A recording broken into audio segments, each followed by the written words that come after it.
तो चलिए गाइस आगे की क्लास स्टार्ट करते हैं। बीए थर्ड सेमेस्टर मनोविज्ञान का दूसरा वीडियो है यह। उसमें कुछ आगे के क्वेश्चन हैं, चलिए देखते हैं उनको। इसमें लघु उत्तरीय और दीर्घ उत्तरीय प्रश्न होंगे। तो यहाँ पर नेक्स्ट क्वेश्चन है, हमने 13 क्वेश्चन तक कराया था लघु का, उसके आगे बढ़ते हैं। तो यहाँ पर 14 नंबर क्वेश्चन का दिया है कि स्कीमा क्या है। स्कीमा क्या है यहाँ पूछा है। तो स्कीमा क्या है? सामाजिक संज्ञान का एक महत्वपूर्ण तत्व स्कीमा है, जिसमें व्यक्ति सामाजिक परिस्थितियों एवं अन्य लोगों, सामाजिक समूह आदि के बारे में जो ज्ञान, पूर्व कल्पनाएँ, सूचनाएँ आदि उपलब्ध होती है, उससे से ठीक ढंग से संगठित कर लेता है। अतः स्कीमा को परिभाषित करते हुए यह कहा गया जाता है कि यह ऐसी एक मानसिक संरचना या फ्रेमवर्क होती है जिसमें सामाजिक सूचनाओं को संगठित किया जाता है। आगे बढ़ते हैं हम। स्कीमा के प्रभाव बताइए। इफेक्ट ऑफ स्कीमा, स्कीमा के प्रभाव बताइए। तो समाज वैज्ञानिकों द्वारा किए गए शोधों पर से यह स्पष्ट हुआ है कि स्कीमा सामाजिक संज्ञान के निम्नलिखित 3 पहलू पर सीधा प्रभाव डालता है। तो पहला पहलू क्या है? अवधान या ध्यान, अवधान या ध्यान। दूसरा पहलू है कूट संकेतीकरण। तीसरा पहलू क्या है? पुनः प्राप्ति। आगे बढ़ते हैं। प्रश्न हमारा दिया गया है कि सामाजिक संज्ञान में मानसिक प्रयास किस तरह काम किया जाता है। सामाजिक संज्ञान में जो मानसिक प्रयास है किस तरह से कम किया जाता है, स्पष्ट कीजिए। तो उत्तर इसका यहाँ पर दिया गया है। हम उत्तर का जो फर्स्ट लाइन है थोड़ा सा पढ़ेंगे, उसके बाद उस उत्तर का उस क्वेश्चन का उत्तर आपको पूरा पढ़ना होगा और हम PDF दे देंगे, आप वहाँ से जाकर पढ़ सकते हैं। तो व्यक्ति एक समय में निश्चित मात्रा में सूचनाओं के साथ निपट सकता है। यदि सूचनाओं की संख्या इस निश्चित मात्रा से अधिक होती है तो इस स्थिति को मनोवैज्ञानिकों सूचना अधिभार की संज्ञा दिया गया है। आगे बढ़ते हैं हम।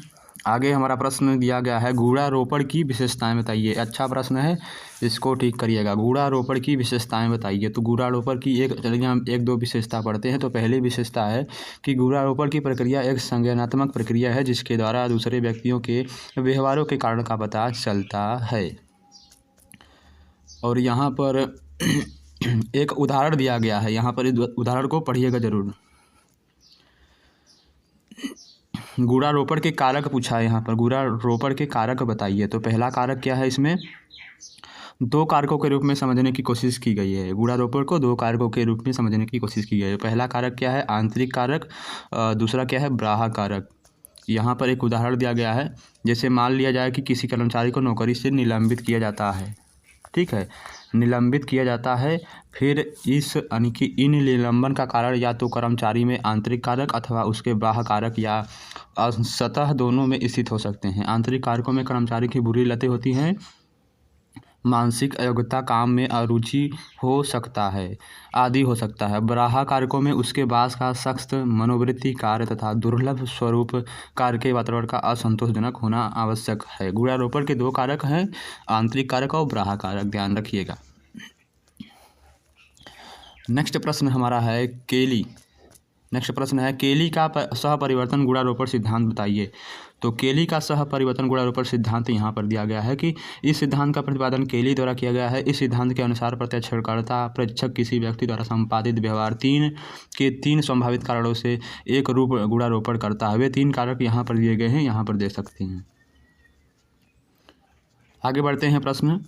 आगे प्रश्न दिया है, अभिवृत्ति की परिभाषा दीजिए। बढ़िया प्रश्न है, इसको ठीक करिए, एग्जाम में आता है। अभिवृत्ति की परिभाषा दीजिए। तो पहला प्रश्न है, यहाँ इसका उत्तर दिया है। अभिवृत्ति की जो परिभाषा है केंच और कल्चफील्ड के शब्दों में, यानी केंच और कल्चफील्ड के अनुसार अभिवृत्ति को स्थायी प्रेरणाओं, संवेगों, प्रत्यक्षीकरण तथा ज्ञानात्मक प्रक्रियाओं के उस संगठन के रूप में परिभाषित कर सकते हैं जो कि व्यक्तित्व संसार के कुछ पहलुओं से संबंधित है। नेक्स्ट है, कैंपवेल के अनुसार सामाजिक अभिवृत्ति सामाजिक परिस्थितियों के प्रत्युत्तर में जो क्रमशीलता होती है उसे व्यक्त की जाती है। नेक्स्ट है, बर्ट एफ ग्रीन अभिव्यक्ति की अवधारणा में एक क्रमशीलता या प्रत्युत्तरों के बारे में भविष्यवाणी करना निहित है। आगे प्रश्न दिया है, अभिवृत्तियों की प्रमुख विशेषताएं बताइए। तो यहाँ पर अभिवृत्तियों के स्पष्टीकरण के लिए इनकी प्रमुख विशेषताओं का भी उल्लेख भी आवश्यक है। यंग, शेरिफ तथा कैंट्रिल ने अभिवृत्तियों की अनेक विशेषताओं का उल्लेख किया है। इनमें निम्नलिखित विशेषताएं मुख्य है। तो यहाँ पर इसकी विशेषता दी गई है, आप इसे देख सकते हैं। एक बार वीडियो को शेयर कर दीजिए। चलिए क्लास को स्टार्ट करते हैं। आलपोर्ट द्वारा अभिवृत्तियों का वर्गीकरण कीजिए। आलपोर्ट द्वारा अभिवृत्तियों का वर्गीकरण कीजिए। BA third semester BA third semester के लिए है। पंचम सेमेस्टर वालों के लिए भी हमने कुछ क्वेश्चन कराए हैं, जाकर उनको भी देखिए। BA second year third semester मनोविज्ञान की क्लास है यह।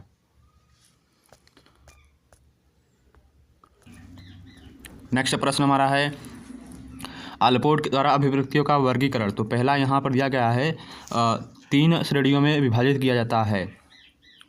ठीक है, विभिन्न विद्वानों ने अभिवृत्तियों का विभिन्न प्रकार से वर्गीकरण किया है। प्रसिद्ध मनोवैज्ञानिक FH आलपोर्ट के अनुसार अभिवृत्तियों को निम्नलिखित 3 श्रेणियों में 3 भागों में बांटा गया है। तो पहला क्या है, सामाजिक अभिवृत्तियाँ, दूसरा है विशिष्ट व्यक्तियों के प्रति अभिवृत्तियाँ, और तीसरा यहाँ पर दिया गया है विशिष्ट समूहों के प्रति अभिवृत्तियाँ। तो तीनों का देखिए उत्तर यहाँ पर दिया गया है, आप इसे देख सकते हैं।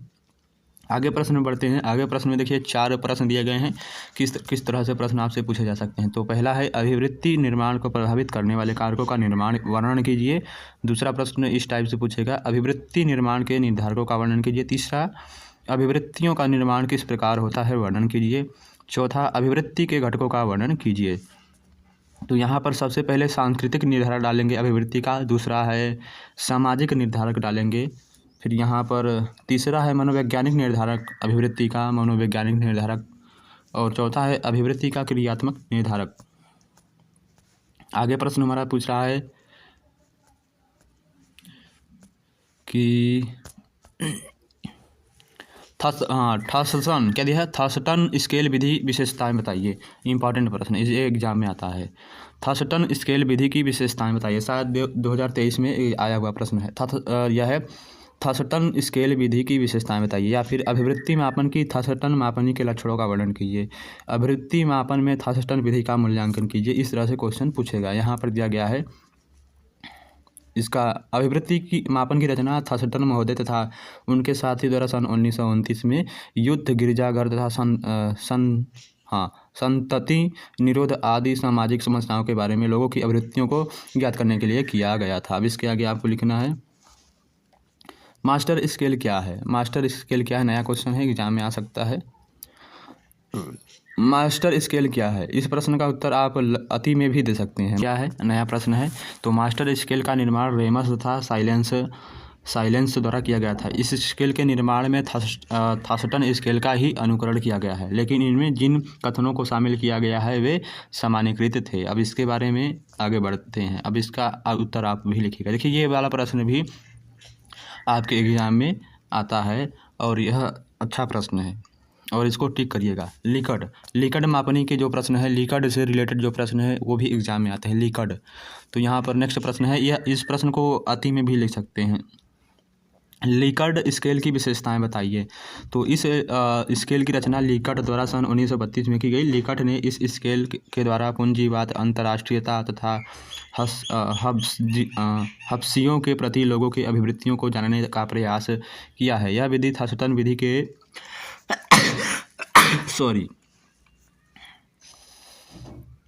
यह विधि थॉम्सन विधि के पूर्णतः भिन्न है, यानी थॉम्सन विधि से पूर्णतः भिन्न है।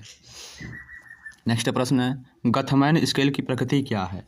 गथमैन स्केल की प्रकृति क्या है। तो यहाँ पर दिया है गथमैन स्केल की रचना, यहाँ पर दिया गया है। गथमैन ने इसकी रचना सन 1941 में की गई थी। इसके द्वारा अमेरिकी सिपाहियों के नैतिक स्तर को ज्ञात करने का प्रयास किया गया था। अब इसके आगे आपको लिखना है। चलिए आगे बढ़ते हैं हम। चलिए अब हम दीर्घोत्तरीय प्रश्न के बारे में बात करते हैं। तो दीर्घोत्तरीय प्रश्न का आगे का प्रश्न है, क्वेश्चन नंबर 9 तक कराया था। अब इसके आगे देखिए दिया गया है, सामाजिक संज्ञान से आप क्या समझते हैं। सामाजिक संज्ञान के तत्व की व्याख्या कीजिए या स्कीमा का संक्षिप्त वर्णन कीजिए। तो यहाँ सबसे पहले हम सामाजिक संज्ञान के बारे में लिखेंगे, फिर उसके बाद विभिन्न वैज्ञानिकों के अनुसार उनकी परिभाषा लिखेंगे यदि आपको आता है तब। फिर उसके बाद हम यहाँ सामाजिक संज्ञान तत्व की स्कीमा लिखेंगे। सामाजिक संज्ञान के तत्व की स्कीमा यहाँ पर दिया गया है। फिर उसके बाद क्या दिया गया है, जो हाँ स्पष्ट हुआ है कि स्कीमा सामाजिक संज्ञान के यानी कि 3 पहलुओं पर सीधा प्रभाव डालता है, अवधान, कूट संकेतीकरण और पुनः प्राप्ति। यहाँ पर पहले डालेंगे अवधान या ध्यान, कूट संकेतीकरण, फिर तीसरा हम डालेंगे हेडिंग यहाँ पर पुनः प्राप्ति। फिर उसके बाद आता है हमारा नेक्स्ट प्रश्न दीर्घ का, सामाजिक संज्ञान के स्कीमा के साधन की व्याख्या कीजिए। सामाजिक संज्ञान के स्कीमा के 2 साधन हैं, पहला स्व शोध रणनीति, दूसरा है अविवेचित साधन। तो पहला हम डालेंगे स्व शोध नीति, यहाँ पर दिया गया है।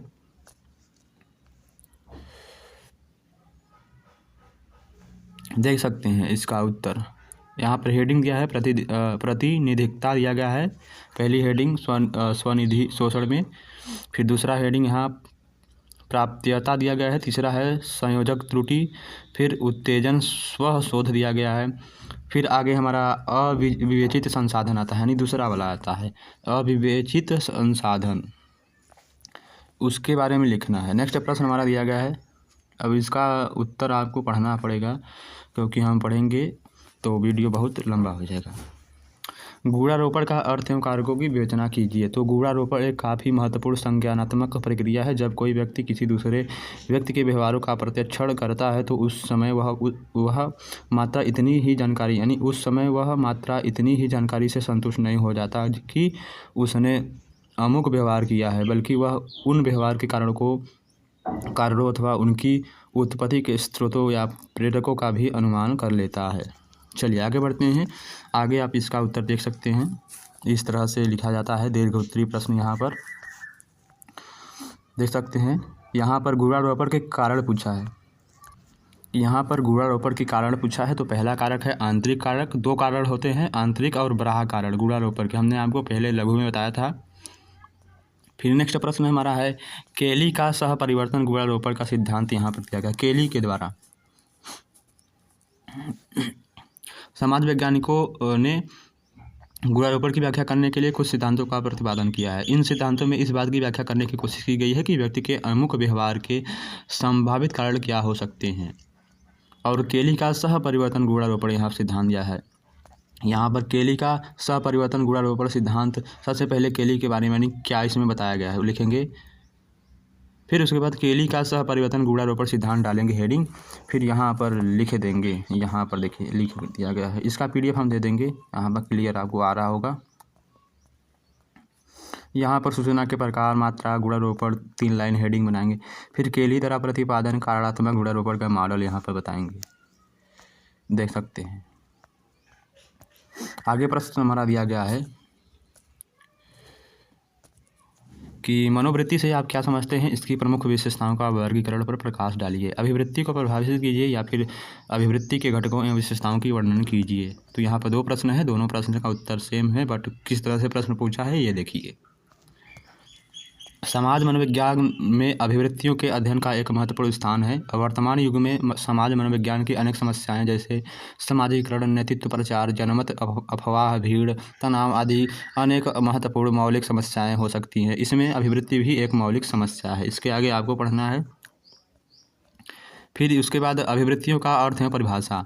तो किम्बाल यानी विभिन्न वैज्ञानिकों के अनुसार अभिवृत्तियों की परिभाषा दिया गया है। तो किम्बाल अंक के अनुसार आवश्यक रूप से अभिवृत्ति पूर्व ज्ञान की रूपी प्रतिक्रिया का स्वरूप एवं क्रिया का आरंभ है, जिसका पूर्ण होना आवश्यक नहीं है। इसके आंतरिक प्रतिक्रिया की इस तत्परता में किसी प्रकार की विशिष्ट या सामान्य परिस्थिति निहित रहती है।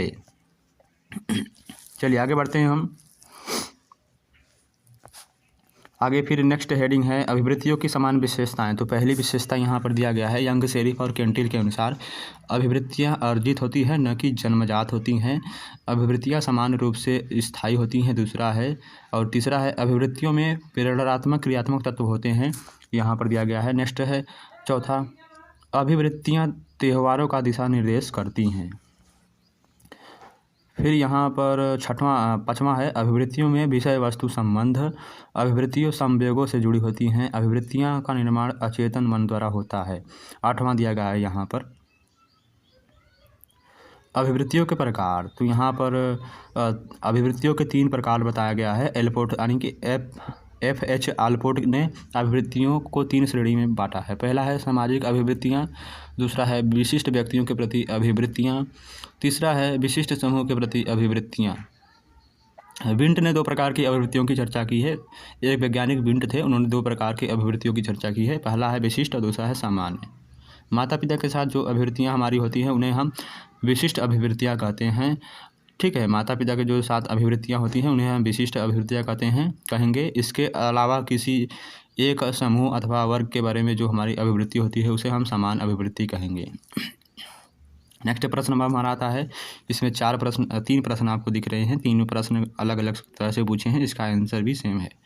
अभिवृत्ति मापन क्या है? अभिवृत्ति मापन की विधियों का वर्णन कीजिए। अभिवृत्ति मापन की थर्स्टन विधि का वर्णन कीजिए। नेक्स्ट, लिकट मापनी के निर्माण की प्रक्रिया का वर्णन कीजिए। अभी हमने आपको बताया था, लिकट मापनी के बारे में बताया था, बहुत इंपॉर्टेंट प्रश्न है। लिकट मापनी के निर्माण की प्रक्रिया का वर्णन कीजिए। तीसरा है अभिवृत्ति मापन में लिकट विधि का मूल्यांकन कीजिए। तो सबसे पहले हम अभिवृत्तियों का मापन के बारे में लिखेंगे। उसके बाद यहाँ पर अभिवृत्तियों में मापन की कठिनाइयों के बारे में लिखेंगे, क्या क्या कठिनाइयाँ होती हैं। यहाँ पर 4-5 लाइन लिख देंगे। फिर अभिवृत्ति मापन की सीमा यानी कहाँ तक इसे किया जा सकता है।